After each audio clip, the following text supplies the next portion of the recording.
விரைவில் வந்துருவாரு அப்படின்னு சொல்லி நிறைய எழுதி வச்சிருக்காங்க. இப்ப இந்த சல்மானுடைய மகன் முகமது ஒருத்தர் இருக்கிறார். அவர் ஆரம்பத்துல வந்தோன்னு இவர் தான் சொல்ற மாதிரி ஒரு கதையை வேற என்ன செஞ்சுட்டானோ அடிச்சு விட்டுட்டானோ. அப்போ அப்பாவி மக்களுக்கு தெரியாதுல, அவர் பார்த்தா அப்படியே தெரியுது, நம்ம நிச்சயமா கிடையாது. அப்போ அதனால என்னது வரக்கூடிய காலங்கள்ல வரலாம் மஹதி.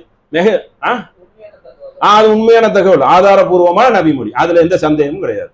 அதாவது நபிமொழி நேற்று நான் நம்பர்லாம் சொல்லி காட்டினேன். 3 லட்சத்துல இருந்து 5 லட்சம் வாக்கியம் வரைக்கும் இருக்கிறது.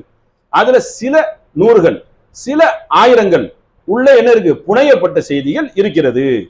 அது சஹிங்கிற வடிவத்திலையும் வரும், லைஃப்ங்கிற வடிவத்திலையும் வரும். சஹி என்றால் சரியான செய்தி வந்தாலும் அது கரெக்டா குரானுக்கு ஒத்து போகுதா என்று பார்க்கணும்னு சொல்லி அறிஞர்கள் சொன்ன கூற்றையெல்லாம் நிறைய சொல்லியிருக்கிறேன். எக்கச்சக்கமான ஆதாரங்களை வைத்திருக்கிறேன். ஆனால் இந்த ஹதீஸ் கலையை பொறுத்த வரைக்கும் அதுல ரொம்ப உள்ள போனாதான் அது கொஞ்சம் மண்டையில ஏறும். ஆரம்பத்தில் இது சொல்லும் பொழுது எப்படி தெரியுமா இருக்கும், ஒரு என்னடா தேவையில்லாத ஒரு சப்ஜெக்டோ அப்படிங்கிற மாதிரி கூட அது படும். ஏன்னா இந்த கலையை பொறுத்த வரைக்கும், ஹதீஸ் கலையை உலுமுல் ஹதீஸை பொறுத்த வரைக்கும் அதுல நல்ல ஊர்னாதான் தெரியும். மேலோட்டமா இருக்கச்சுல தொழுகை ஜக்காத்து நாங்க தான் நன்மை செய்யறோமே தாவா செய்யறோமே எல்லாம் அடங்கியிருக்கும். ஆனா இது எப்படின்னு கேட்டா நீங்க பல பேரை சந்திக்க நேரிடும். எவ்வளவு செய்தி சொல்லியிருக்கிறேன், தலைய சீவிர ஹதீஸ் எல்லாம் சொல்லியிருக்கேன். இதையெல்லாம் எதிரிகள் கேட்பாங்க. காப்பீரா இருந்தா சீவிரு அப்படிங்கிறது ஆதாரத்தோட புகாரி நபிமொழி சஹி. நான் அதுதான் சொல்லி காட்டிட்டேன், மறுபடியும் அந்த இதுல போக முடியாது. அப்போ அப்படிலாம் ஹதீஸ் கேட்டா என்ன சொல்லுவீங்க, ஒரு மாற்று மதத்துக்காரர் தாவா செய்யச்சுல கேட்பாரு, என்னங்க உங்களுடைய நூல்ல புகாரின்னு சொல்லி கேட்பாரு. ஆகப்பட்ட எழுதி அனுப்புறாங்க. கிறிஸ்தவர்கள் பேச தாவா பண்ண போனா தெரியும், தாவா களத்தில் இருந்தா மட்டும்தான் தெரியும், சும்மா போனா தெரியாது. ஏற்கனவே சொல்லிட்டாங்க, ஒருத்தர் சைலண்டா போனா பிரச்சனை இல்லை, தீமை செய்தாலும் பிரச்சனை இல்லை. நன்மை செய்ய போறன்னு புறப்பட்டுட்டாருன்னு வச்சுக்கிறீங்களா, கட்டம் கட்டி என்ன செஞ்சிருவாங்க, ரவுண்டு கட்டிடுவார்கள். அவர் பல விஷயங்களை சந்திக்க வேண்டியது இருக்கும்.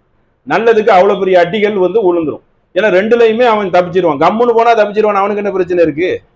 அப்ப தாவா பணியில சந்திக்கிறதுல இந்த செய்தியை கேட்பாங்க. அப்ப என்ன சொல்லுவீங்க, ஏன்பா உங்க நபி அப்படிதான் ஆல்ரெடி சங்கிகள் பிரச்சாரம் பண்ணிட்டு இருக்கான், நீங்க வால் முனையில் கத்தி முனையில் தான் நீங்கள் மதத்தை மாத்தினீர்கள் என்றுதான் பிரச்சாரத்துல எழுதியே வைத்திருக்கிறான். இதுதான் முதல்ல எடுப்பான் ஆயுதமா.